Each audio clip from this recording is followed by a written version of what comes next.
Selanjutnya terdakwa Ferdi Sambo SH SIK MH yang sudah mengetahui jika menembak dapat merampas nyawa berteriak dengan suara keras pada saksi Richard Eliezer Budiang Lumiu dengan mengatakan, "Woi, kau tembak, cepat, cepat woi, kau tembak." Anggap telah melecehkan terdakwa Putri Candrawati.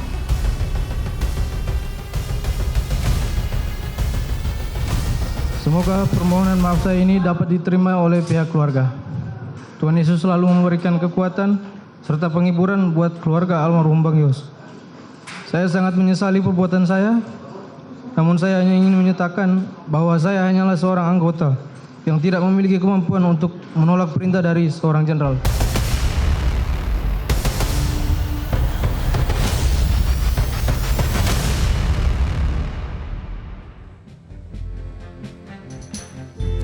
Halo, selamat malam pemirsa. Saya Afiani Malika dan Anda menyaksikan spesial report persidangan Sambo. Siasat Sambo lolos dari hukuman mati. Malam ini Metro TV akan mengulas dakwaan jaksa dalam kasus pembunuhan berencana terhadap Brigadir Yosua yang dinilai masih memiliki celah untuk terdakwa Ferdi Sambo CS lolos dari hukuman maksimal yakni hukuman mati. Akankah hasil persidangan bisa memberikan keadilan terhadap Yosua dan semua pihak yang terlibat serta mengungkap kebohongan yang ada? Berikut kami rangkum isi dakwaan jaksa penuntut umum dalam sidang perdana Senin 17 Oktober lalu.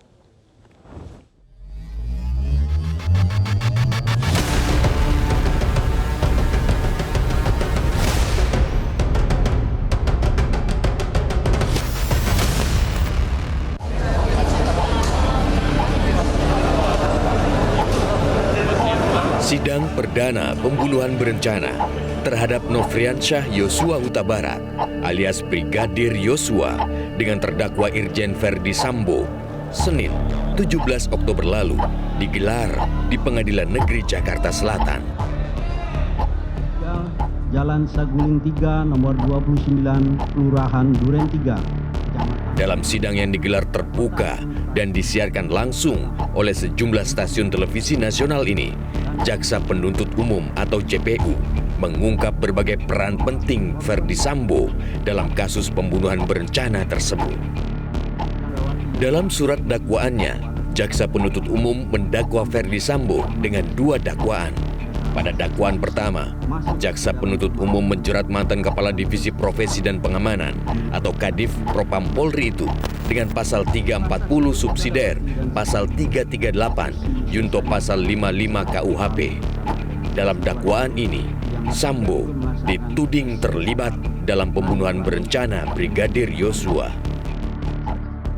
Sementara pada dakwaan kedua, Sambo dijerat soal menghalang-halangi penegakan hukum atau obstruction of justice dengan menghilangkan alat bukti rekaman CCTV di lokasi pembunuhan Brigadir Yosua. Dalam hal ini, Sambo dijerat dengan pasal 49, subsidiar pasal 48, ayat 1, junto pasal 33 dan 32, ayat 1, Undang-Undang Informasi dan Transaksi Elektronik, junto pasal 55 KUHP. Jaksa juga menggunakan pasal 223, subsidiar pasal 221, ayat 1, junto pasal 55 KUHP. Selama sidang berlangsung, Jaksa Penuntut Umum dalam surat dakwaannya setebal 97 halaman dengan rinci mengungkap kronologi kasus pembunuhan berencana yang sempat populer dengan sebutan kasus polisi tembak polisi tersebut.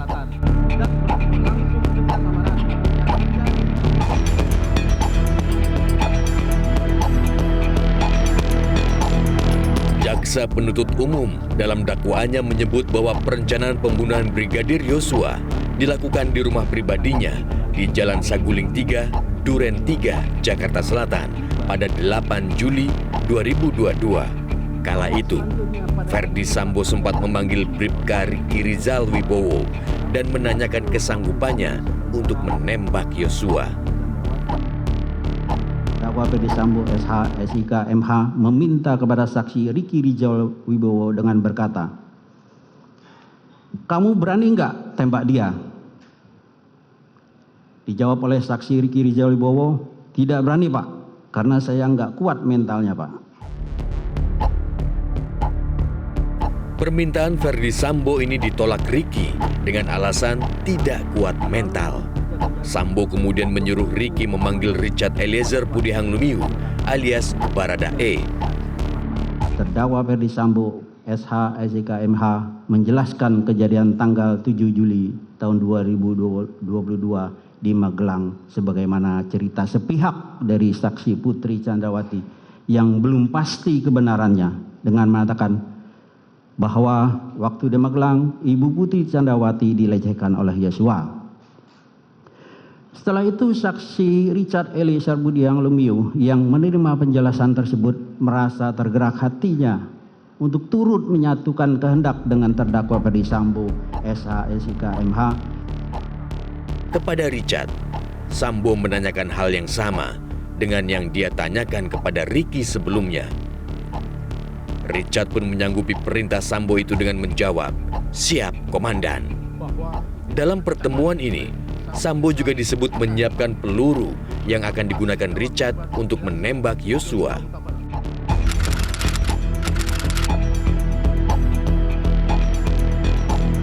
Jaksa penuntut umum juga mendakwa Verdi Sambo telah membicarakan soal skenario palsu yang dia persiapkan agar Richard terlepas dari jerat hukum. Kepada Richard atau Baradae, Sambo menyatakan bahwa seolah-olah Yosua telah melakukan pelecehan terhadap Putri Candrawati, istri Sambo, di rumah dinas Sambo di Kompleks Polri Duren 3, Jakarta Selatan. Menyusul aksi pelecehan ini, dalam skenario palsu Sambo ini, Putri kemudian berteriak. Richard yang merespon teriakan Putri itu dengan turun ke lantai bawah langsung ditembak oleh Yosua. Richard dan Yosua menurut skenario palsu ini kemudian terlibat aksi tembak-menembak. Terdakwa Verdi Sambo SH SIK MH menyampaikan berulang kali perencanaan penembakan terhadap korban Nofriansyah Yosua Huta Barat dan menjelaskan alasan saksi Richard Eliezer Pudihang Lumiu untuk menembak korban Nofriansyah Yosua Huta Barat dengan skenarionya adalah korban Nofriansyah Yosua Huta Barat dianggap telah melecehkan saksi Putri Candrawati yang kemudian berteriak minta tolong. Lalu saksi Richard Eliezer Pudihang Lumiu datang.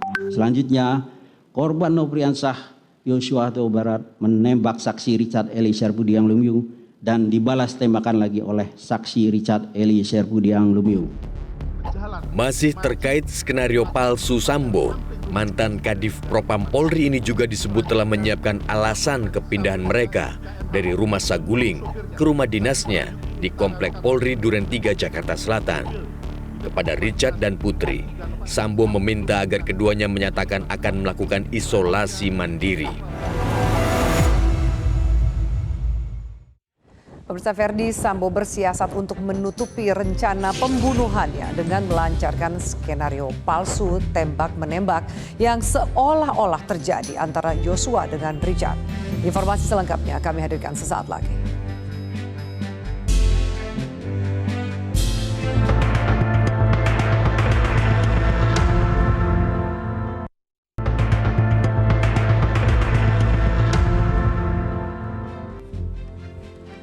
Pemirsa, Verdi Sambo bersiasat untuk menutupi rencana pembunuhannya dengan melancarkan skenario palsu tembak-menembak yang seolah-olah terjadi antara Yosua dengan Richard. Bahkan Sambo juga sempat menghadap Kapolri Jenderal Listio Sigit Prabowo untuk menceritakan skenario palsu ini.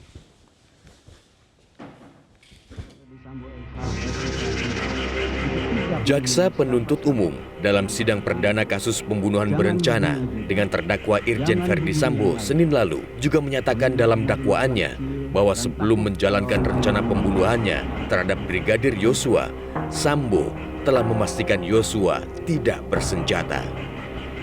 Hal ini dilakukan Sambo dengan menanyakan keberadaan pistol HS dan senjata laras panjang milik Yosua kepada Richard Eliezer atau Baradae. Atas pertanyaan Sambo ini, Richard menyatakan bahwa pistol Yosua berada di dalam mobil Lexus LM yang digunakan istri Sambo, Putri Candrawati, untuk pulang dari Magelang ke Jakarta. Sementara senjata laras panjang telah disimpan di lemari senjata di kamar Sambo. Mendengar jawaban Richard, Sambo lantas meminta Richard mengambil pistol Yosua dan menyerahkan kepadanya. Pistol ini belakangan disebut jaksa digunakan Sambo untuk melancarkan skenario palsu tembak-menembak yang seolah-olah terjadi antara Yosua dengan Richard. Saksi Richard Eliezer Budihang Lumiu menyerahkan senjata api HS nomor seri H233001 milik korban Nofriansah Yosua Huta Barat kepada terdakwa Ferdi Sambo SH SIK MH. Saksi Richard Eliezer Budihang Lumiu melihat terdakwa Ferdi Sambo SH SIK MH sudah menggunakan sarung tangan warna hitam. Setelah Yosua dieksekusi, Sambo yang menggunakan sarung tangan hitam melepaskan tembakan ke arah dinding rumah dinasnya dengan menggunakan pistol Yosua. Sambo kemudian juga meletakkan senjata tersebut di tangan kiri jenazah Yosua. Terdakwa Ferdi Sambo SIK MH dengan akal liciknya untuk menghilangkan jejak serta mengelabui perbuatan merampas nyawa korban Nofriansah Yosua Huta Barat. Kemudian terdakwa Ferdi Sambo SIK menembak ke arah dinding di atas tangga beberapa kali, lalu berbalik arah dan menghampiri korban Nofriansah Huta Barat, lalu menempelkan senjata api HS nomor seri H233001 milik korban Nofriansah Yosua Huta Barat ke tangan kiri korban Nofriansah Yosua Huta Barat.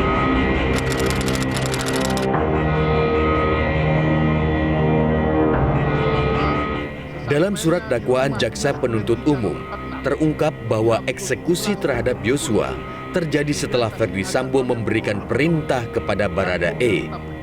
Jaksa menyatakan bahwa Sambo sempat meminta Kuat Ma'ruf memanggil Ricky dan Yosua yang berada di luar rumah untuk masuk ke dalam rumah. Sambo disebut sempat memegang leher belakang Yosua dan mendorongnya sambil memerintahkan Yosua berjongkok. Yosua merespon perintah Sambo ini dengan mengangkat kedua tangannya sambil bertanya, "Ada apa ini?" Sambo kemudian memerintahkan Richard untuk menembak Yosua. Selanjutnya terdakwa Ferdi Sambo SIK MH yang sudah mengetahui jika menembak dapat merampas nyawa berteriak dengan suara keras pada saksi Richard Eliezer Budihang Lumiu dengan mengatakan, "Weh, kau tembak, cepat, cepat weh, kau tembak."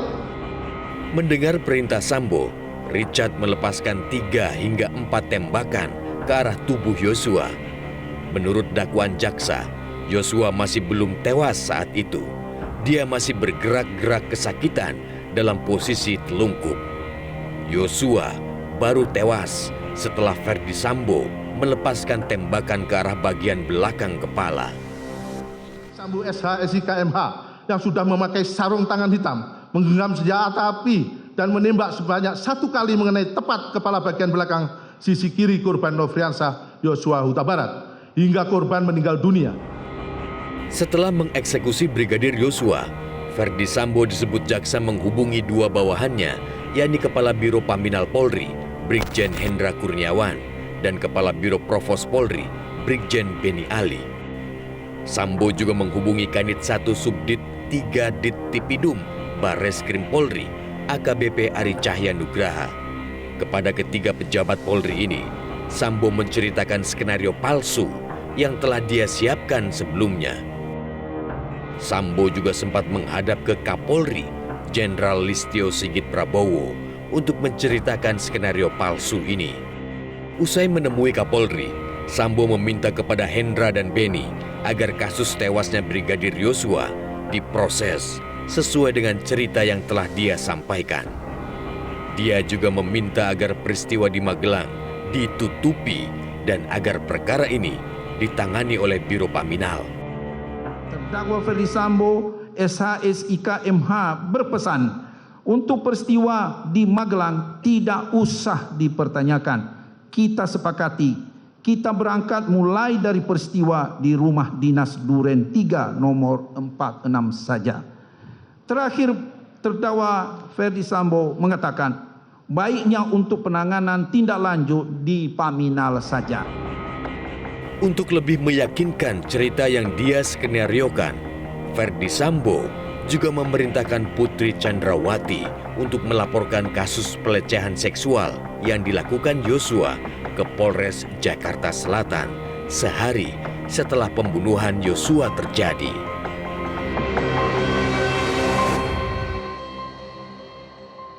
Lalu benarkah dakwaan jaksa memiliki celah bagi Verdi Sambo CS lolos dari hukuman mati? Perbincangannya sesaat lagi.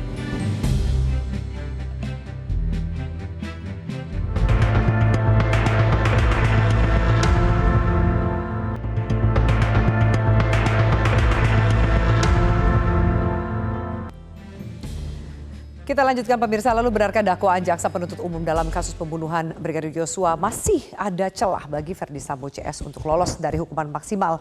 Lantas bagaimana pengadilan kasus Yosua bisa memberikan keadilan? Kami akan mengulasnya bersama dengan sejumlah narasumber. Sudah hadir bersama saya ada mantan Hakim Agung Gayus Lumun. Pak Gayus Lumun, selamat malam. Selamat malam. Bergabung bersama acara ini dari luar studio, dari keluarga kuasa hukum keluarga almarhum Yosua yaitu Yonatan Baskoro. Pak Yonatan, selamat malam. Iya, dan juga baik, selamat malam. Dan juga kuasa hukum dari Richard Eliezer, Roni Talapesi. Pak Roni, selamat malam. Selamat malam, Mbak Afi. Baik, Pak Roni, Bapak-Bapak kita langsung akan membahas ini gitu. Dan kita akan tanyakan pertama, kita sudah mendengarkan dakwaan dan juga eksepsi yang disampaikan para terdakwa. Salah satu yang tidak menyampaikan adalah pihak dari Richard Eliezer. Pak Roni, nah mengapa tidak ada atau tidak disampaikan eksepsi dari pihak klien Anda? Ya, selamat malam Mbak Afi. Jadi memang kemarin setelah mendengar dakwaan, kami berpikir bahwa kami tidak usah lagi mengajukan eksepsi. Karena apa? Menurut kami, tim penasihat hukum bersama klien Richard Eliezer, Baradae, sampaikan bahwa ini kan sudah berbicara banyaknya tentang pokok materi perkara. Jadi kami putuskan agar masuk langsung ke pembuktian saja. Nah, kami juga kan menganalisa mengenai dakwaan yang ditujukan kepada Baradae. Sebenarnya ini ada beberapa catatan ya, tapi buat kami itu adalah masuk ke materi pembuktian. Nah, sesuai dengan pasal 143 KUHP, kan di situ kami melihat bahwa dakwaan dari JPU sudah cermat, jelas dan lengkap ya. Dari mana kalau dibilang jelas, nama, alamat, agama, pekerjaan di situ sudah jelas. Cermat menurut kami konstruksi hukumnya sudah jelas ya. Jadi sudah lengkap. Nah, terkait dengan pembelaan kami minta langsung saja ke pembuktian. Nah, kemarin kami sampaikan juga mohonkan kepada majelis hakim agar sesuai dengan asas peradilan cepat, sederhana dan murah, kami memohon supaya pembuktian yaitu saksi dari Verdi Sambo dan beberapa orang ini kita mintakan supaya untuk langsung dihadirkan. Tapi oleh majelis hakim kan disampaikan bahwa dari saksi pelapor dulu. Dan dari saksi pelapor juga kami apresiasi kemarin dari keluarga almarhum Yosua sudah menyampaikan permintaan kan klien saya menyampaikan permohonan maaf, kan sudah diterima permohonan maaf dari Baradae ini, kan sudah dimaafkan. Jadi itu merupakan hal yang baik. Nanti di persidangan juga kemungkinan nanti Baradae akan menyampaikan langsung juga kepada orang tua almarhum Bang Yosua. Seperti itu Mbak Afi. Baik, ini menarik. Saya akan banyak tanyakan mungkin yang juga kita harapkan bisa mewakili pertanyaan publik. Namun saya minta Pak Gayus, tanggapan Pak Gayus. Ada yang bilang bahwa dakwaan dari JPU sudah jelas, cermat, lengkap. Salah satunya adalah pihak dari klien Pak Roni, Richard Eliezer, mengatakan tidak ada eksepsi. Tapi ada juga yang mengatakan dakwaan ini bisa meringankan atau bahkan membebaskan Verdi Sambo dari hukuman mati. Tanggapan dari Pak Gayus? Ya, saya pikir kalau membebaskan itu agak jauh dari jangkauan pemikiran para ahli hukum. Kenapa? Karena FS ini kan memang mastermind sebenarnya. Sudah terlihat? Ya jelas dari dakwaan itu semua kan diawali dengan satu keinginan untuk membunuh seseorang melalui cara meminta orang lainnya tidak bersedia atau takut, kemudian berakhir kepada Barada E ini yang akhirnya menuruti untuk melakukan sehingga matinya orang. Ya. Nah ini hal-hal yang menjadikan satu konstruksi sebenarnya dari bagaimana perbuatan pembunuhan ini dapat diungkapkan sejelas-jelasnya. Dan dakwaan itu cukup lengkap dan jelas dakwaan itu. Oleh karena kalau tidak ada yang mengeksepsi itu yang betul karena kan Anda juga melihat memang dakwaannya jelas, cermat dan lengkap. Bagi saya begitu. Bagi ya. Bapak seperti itu. Bagi yang tidak sependapat mungkin mengatakan kurang berbeda. Dan sebagainya. Ya. Pak Gayus mendengarkan dakwaan dari JPU dan kemudian eksepsi dari para terdakwa. Jika Anda menjadi hakim kasus ini, apakah Anda berani menjatuhkan vonis hukuman mati kepada Ferdi Sambo? Tergantung nanti di pembuktian. Agenda berikutnya, agenda keempat. Ini kan ada 11 anggota agenda. Yang terakhir itu adalah membacakan putusan hakim ke-11 itu. Ini baru ketiga. Keempat nanti baru akan kelihatan di sana apakah dakwaan yang berasal dari penyidikan. Yang lembaga resmi semua ini untuk membuat satu dakwaan oleh JPU. Iya. Dan saya meyakini itu sudah profesional sekali bagi saya. Tentu tidak semua sependapat bagi yang merasa terancam dan dirugikan, bahkan menciptakan berbagai narasi sehingga nanti yang akan ditujukan kepada FS ini hanya hajar ya. Di pasal 50 ayat B itu kan ke sana arahnya.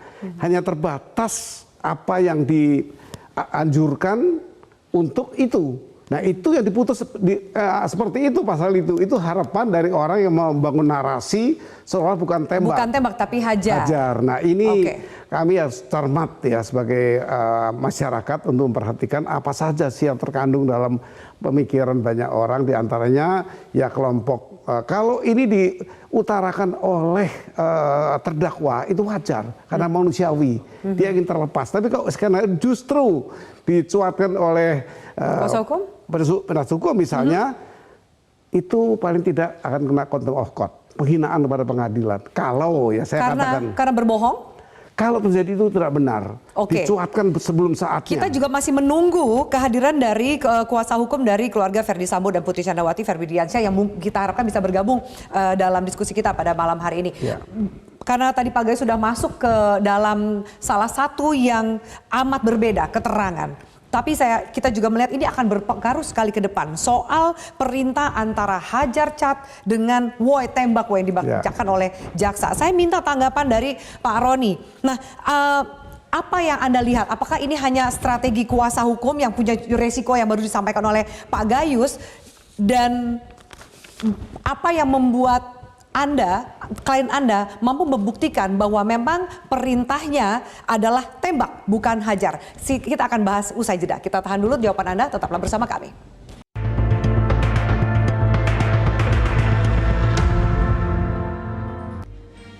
Baik, kita lanjutkan Bapak-Bapak. Tadi sebelum jeda saya ingin tanyakan ke Pak Roni. Salah satu keterangan yang amat berbeda dan berpengaruh ke persidangan ke depan antara hajar cat dengan woi tembak woi yang disampaikan. Pak Roni, apa bukti yang klien Anda miliki bahwa memang perintahnya adalah tembak bukan hajar? Ya Mbak Alfi, sebelum ke klien kami, coba kita lihat ya bahwa perintah tembak itu sudah ada di Riki Rizal ya, di BAP-nya Riki Rizal itu sudah sangat jelas bahwa perintahnya adalah perintah tembak. Yang pertama. Nah kedua, sangat jelas klien saya sampaikan bahwa perintahnya perintah tembak. Jadi tidak dimasuk nalar kalau perintahnya hajar. Karena ini rangkaian peristiwa dari Saguling ke Duren 3 itu sudah sangat jelas perintahnya itu adalah perintah tembak dan perintah bunuh. Nah, nanti detailnya kita sampaikan di persidangan. Kalau seandainya hanya diperdebatkan masalah tembak, hajar atau tembak, menurut kami tidak dimasuk nalar ya, tidak masuk logika ya. Dalam kondisi yang marah, dalam kondisi yang emosi, kemudian memerintahkan anak buahnya untuk hajar. Tetapi ya, kalau bicara pembuktian, itu sudah jelas ada di BAP-nya Riki Rizal, itu adalah perintahnya perintah tembak, Nafi. Baik, ada hadiah berupa uang dan juga handphone yang diberikan kepada Ricky, termasuk Eliezer dan juga Kuat Ma'ruf. Kapan pemberian hadiah ini disampaikan? Sebelum atau sesudah Eliezer menembak Joshua? Menurut keterangan dari klien Anda, Pak Roni. Sesudah, Mbak. Sesudah Jadi penembakan. sebelumnya 2 tidak ada hari iming-iming sesudah. atau imbalan itu, Pak Roni? Tidak ada. Dan itu juga saksi dari Kuat Ma'ruf mengiyakan dan saksi Ricky Rizal juga pun menyampaikan di BAP bahwa setelah penembakan 2 hari kemudian dijanjikan uang, ditawarkan uang ya. Nah seperti itu, tapi uang itu tidak diberikan, hanya dijanjikan. Itu juga pun klien saya tidak mengambil karena ditaruh di atas meja. Dan saksi Ricky Rizal dan Kuat Ma'ruf juga sudah menyampaikan di BAP. Itu sudah sangat jelas ya. Baik, saya minta tanggapan Pak Yonatan soal kemudian ada imbalan setelah eksekusi, lalu perbedaan tanda kutip perintah antara hajar dan juga tembak. Apa tanggapan dari pihak keluarga melihat 2 perbedaan ini? Kalau saya masih konsisten sejak awal dan kita semua juga tahu apakah kita masih bisa percaya dengan segala skenario yang telah dibuat jika kita tarik ke belakang, mulai dari pengantaran jenazah sampai otopsi kedua kali, kemudian ada laporan pelecehan seksual palsu yang memang sudah di SP3, bahkan dibuatlah skenario tembak-menembak, kemudian ada lagi yang seperti ini ya menurut kami masyarakat dan hakim juga bisa melihat nantinya. Karena menurut kami ini kan semuanya dari awal terus berubah-ubah. Jadi bagaimana ini tidak konsisten seperti ini. Namun nanti kan kita akan lihat di dalam dakwaan yang sudah disampaikan oleh pihak kejaksaan, kami pun sudah sepakat begitu bahwasannya cermat, jelas dan lengkap. Dan menurut kami itu juga tajam dan jelas. Bahwasannya ada 2 yang tidak terelakkan di sini, yakni yang pertama, pembunuhan berencana itu tidak terelakkan, dan kemudian yang kedua memang Sambo adalah otak dari pembunuhan tersebut, Mbak. Oke. Baik. Saya minta tanggapan Pak Gayus. Silakan Pak. Ya. Soal hajar, kemudian tembak, ada imbalan. Ya, kalau ada perubahan dari apa yang disampaikan oleh JPU, tembak misalnya begitu, kemudian berubah menjadi hajar. Ya. Ini tentu satu diksi yang sangat berbeda, karena kalau dikaitkan dengan pasal 55 ayat 2 itu sangat jelas tujuannya. Pidana hanya dikenakan kepada penganjur yang menyuruh, meminta melakukan. Itu sebatas apa yang dianjurkan itu. Berarti dia hanya diancam hukuman karena hajar, bukan tembak. Itu jelas sekali tujuannya ke sana. Lalu kemudian dari mana muncul hajar ini menurut Pak Gayus? Ya tentu harus dari dakwaan sesungguhnya ya. Apa saja didakwakan itu yang menjadi pemeriksaan di pengadilan, di sesi pembuktian. Oke, baik. Sudah hadir bersama kita Febri Diansyah, kuasa hukum dari keluarga Ferdi Sambo dan Putri Candrawati. Pak Febri Diansyah, terima kasih untuk kehadiran Anda dalam diskusi ini. Nah, masih kita bahas. Anda tepat sekali bergabung saat kita membahas soal perbedaan antara hajar dan tembak. Itu juga keluar pertama kali saat Anda menyampaikan konferensi pers. Bisa Anda buktikan bahwa itu bukan sesuatu yang mengada-ngada. Mengingat bahwa perintah tembak itu juga sudah disampaikan ke Ricky sebelum diberikan kepada Richard Eliezer. Jadi memang itu kami sampaikan berdasarkan berkas perkara ya. Dan berkas perkara itu misalnya di berita acara pemeriksaan itu sudah disampaikan ke penyidik tidak oleh 1 orang saja. Jadi ada lebih dari 1 orang yang menyampaikan itu karena situasi di ruang tengah itu kan sebenarnya ada beberapa orang. Nah memang ada perbedaan diksi, tapi menurut saya, menurut pembacaan saya itu tidak bisa berdiri sendiri. Tetap harus dikontekskan dengan peristiwa sebelumnya di Rumah Saguling di lantai 3. Bahwa kemudian misalnya ya di rumah lantai 3 kan ada perintah dan ada pembicaraan lah komunikasi yang saya pikir belum tepat kalau saya bahas saat ini. Tetapi itu tentu berhubungan dengan apa yang terjadi di ruang tengah tersebut. Nah, bahwa ada perbedaan saya pikir itu wajar saja ya. Tapi misalnya, itu 2 hal yang berbeda Mas Febri antara tembak dan hajar. Bisa jadi berbeda, bisa jadi sebenarnya punya kemiripan makna. Nah itu yang perlu diuji nanti dalam proses persidangan. Jadi penyebutan kata hajar menurut saya dalam pembacaan kontekstualnya tidak perlu dan tidak harus dipahami itu sebagai sebuah upaya untuk menghindar. Karena peristiwa itu kan saling terkait satu dengan yang lainnya. Makanya kami sangat keberatan kemarin pada Jaksa Penuntut Umum ketika dalam rangkaian sebuah peristiwa ini kan nggak bisa dilihat cuma penembakan di rumah Duren 3. Ada rangkaian peristiwa di rumah Saguling, ada rangkaian peristiwa di rumah Magelang. Itu ada yang dipangkas dan ada yang dihilangkan. Itulah pentingnya dakwaan yang utuh secara awal. Oke. Secara semuanya ya, mulai dari kejadian tanggal 7, kemudian tanggal 8 di Jakarta di 2 lokasi, itu kan harus dibaca secara berurutan. Kalau enggak kita gagal nanti menemukan fakta dan kebenaran. Saya minta tanggapan dari kuasa hukum Eliezer. Ya, silakan menanggapi tadi statement yang disampaikan oleh Febri Diansyah. Kami beranggapan bahwa dengan kata hajar ini seolah-olah bahwa kesalahan ini akan dilimpahkan kepada Richard Eliezer.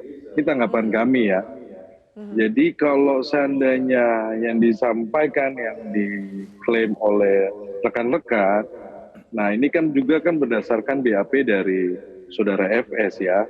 Tetapi perlu diingat bahwa keterangan terdakwa di sini kan nilai pembuktiannya sangat rendah.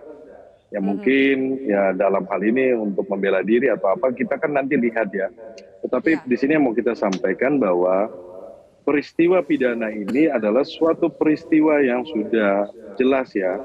Pastinya dakwaan dari jaksa ini sudah sangat jelas dan kemudian tidak hanya berdasarkan oleh satu keterangan saksi saja. Karena ini peristiwa hukum ini, peristiwa pidana ini adalah peristiwa yang luar biasa ya.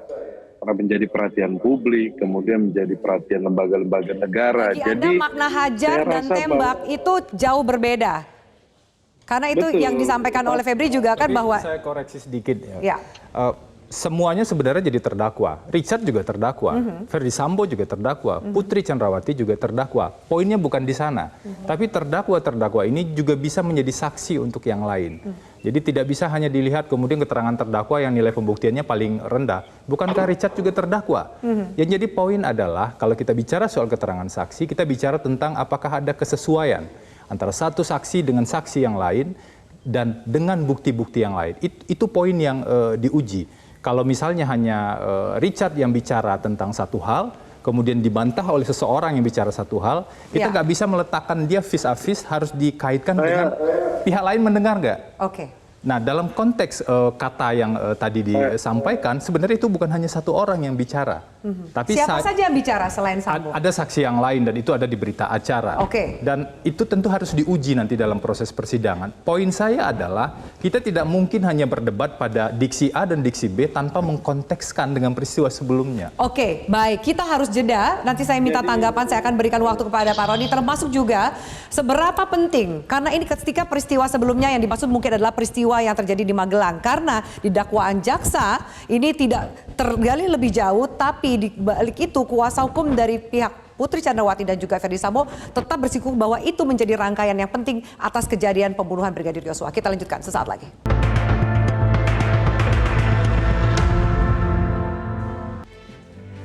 Baik, pemirsa, kita lanjutkan. Pak Roni, silahkan. Tadi sempat penjelasan Anda terpotong. Anda ingin menanggapi statement terakhir dari Febri Diansyah.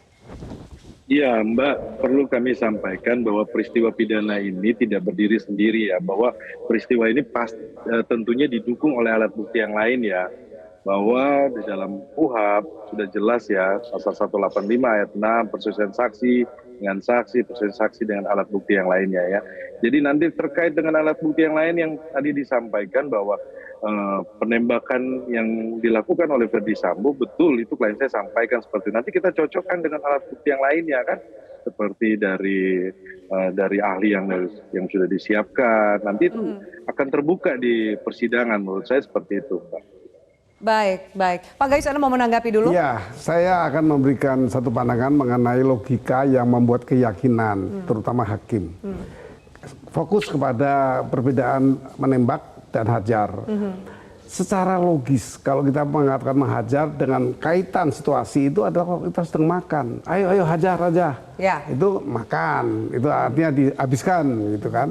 Tapi kalau di hadapan kita ada peristiwa mengenai seorang megang senjata dan dalam posisi siap siaga, tentunya yaitu senjata.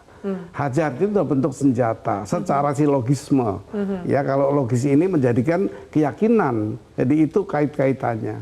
Adakah ini kemudian upaya supaya kemudian kesalahan itu beralih, yang terberat adalah ke Eliezer? Iya, bukan itu saja, tapi ternyata memang 55 ayat 2 itu tidak dimasukkan ya. Ini jadi dugaan orang akan meringankan juga menjadi hilang karena tidak didakwakan. Didakwakan ada 55 dan 56. Jadi 52 ini 55 ayat 2 ini tidak memakna itu. Tapi kalau kita mencermati apa upaya yang dilakukan, diantaranya yaitu satu strategi. Tapi sayang tidak didakwakan, itu tidak terkaitan ke sana. Oke, soal peristiwa Magelang yang kemudian tidak terlalu secara detail dibahas. Sementara Anda dari kuasa hukum Ferdy Sambo mengatakan itu menjadi rangkaian yang penting. Apa poinnya? Pertama, saya kuasa hukum Bu Putri Chandrawati. Peristiwa di Magelang ada yang dihilangkan oleh jaksa penuntut umum. Seolah-olah kemudian tafsirnya jadi berbeda. Ada satu peristiwa yang terjadi yang kami sebut dengan dugaan kekerasan seksual. Awalnya orang mungkin berpikir apa yang terjadi di kamar tersebut dan setelahnya hanya didukung oleh satu bukti saja, yaitu keterangan Bu Putri Chandrawati. Kami sudah mengidentifikasi semua berkas dan kami menemukan ada 4 bukti dugaan kekerasan seksual yang terjadi di Magelang yang dihilangkan oleh jaksa dalam dakwaan. Pertama tentu keterangan Bu Putri dalam konteks kekerasan seksual, dia adalah korban. Yang kedua ada hasil pemeriksaan atau asesmen psikologi forensik yang permintaannya sebenarnya diminta oleh penyidik kepada para psikolog yang memang punya keahlian di bidang forensik. Kemudian ada keterangan ahli yang mengkonfirmasi beberapa pandangan-pandangan tentang psikologi forensik tersebut. Dan yang keempat, ada yang disebut dengan circumstantial evidence, beberapa saksi confirm melihat Bu Putri setelah kejadian di dalam kamar itu tergeletak di depan kamar, di dekat kamar mandi dalam keadaan setengah pingsan dan kemudian dibawa ke dalam kamar dan di kamar situasinya adalah spray sudah berserakan.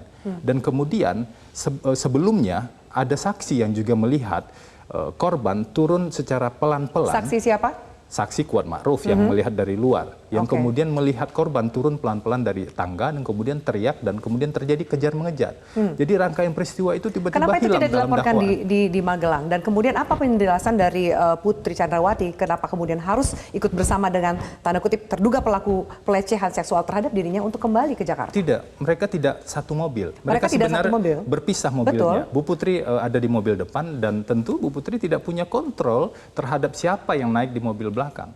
Yang ada dalam pikiran Bu Putri pada saat itu adalah bagaimana caranya agar segera kembali ke Jakarta, bertemu dengan suami dan bicara dengan suami. Dan informasi inilah ketika disampaikan di Rumah Saguling di Jakarta di lantai 3, itu memicu situasi emosional, eskalasi emosi yang luar biasa dari Pak Ferdy Sambo, sampai ada rangkaian peristiwa berikutnya yang kita dengar sudah terjadi di Duren 3. Mengapa Bu Putri kemudian juga ikut mengajak Joshua ke Duren 3? Tidak pernah ada ajakan, tidak ada satu saksi pun yang mengatakan bahwa Bu Putri mengajak Joshua pada saat Tapi itu. Kemudian Joshua ikut ke situ? Bagian dari rencana Ferdy Sambo? Kita tidak pernah tahu. Ada beberapa peristiwa-peristiwa yang kami lihat dari berkas yang ada hanya bersandar pada satu orang saksi. Apakah satu orang saksi adalah bukti yang kuat? Tentu saja tidak kalau tidak terkait dengan bukti yang lain. Baik, terakhir saya minta tanggapan dari Pak Jonathan selaku kuasa hukum dari keluarga Joshua menanggapi statement yang disampaikan oleh Febri Diansyah selaku kuasa hukum dari Putri Chandrawati. Ya apapun itu statementnya ya silakan saja berstatement dan itu sah-sah saja. Namanya juga penasihat hukum pasti akan membela kliennya begitu ya. Tetapi ya wajar saja juga apapun itu yang disampaikan tentu upaya pembelaan dan upaya meringankan hukuman. Tetapi pada kali ini kami sepakat dengan kejaksaan bahwasannya memang fokus dakwaan jaksa adalah pada pembunuhan berencana 340-nya. Jadi memang fokusnya memang harus di situ bagaimana membuktikan itu. Tidak perlulah menyeret-nyeret hal-hal yang lain menurut saya. Jadi tetap on the track dan itu sudah sesuai. Baik, kalau saya berikan menutup untuk diskusi ini. Maaf sekali karena durasi kami terbatas. Mungkin kita bisa lanjutkan di lain kesempatan. Pak Gayu silakan. Kalau hal ini dikaitkan dengan harapan ada motif tertentu sehingga ini tidak akan menjadi dakwaan yang dibenarkan 340. Tetapi kan ini tidak satu motif ini tidak terpenting kalau bagi peristiwa ini nanti bisa ditemu kemudian. Yang jelas berencana itu adalah suatu persiapan oleh para pihak yang menjadi rencana. Apa persiapannya? Banyak. Tadi juga terbuka. Sudah kita bahas. Ya. Oke, baik. Akan ada lanjutan persidangan pekan depan. Terima kasih banyak, kita ikuti bersama. Kita harapkan keadilan dan kebenaran yang akan terbuka. Terima kasih Mas Febri, Pak Gayus, Pak Roni, dan Pak Yonatan. Dan juga atensi pemirsa untuk acara ini. Terima kasih banyak. Kita jumpa di lain kesempatan. Saya Firman Undri. Selamat malam, sampai jumpa.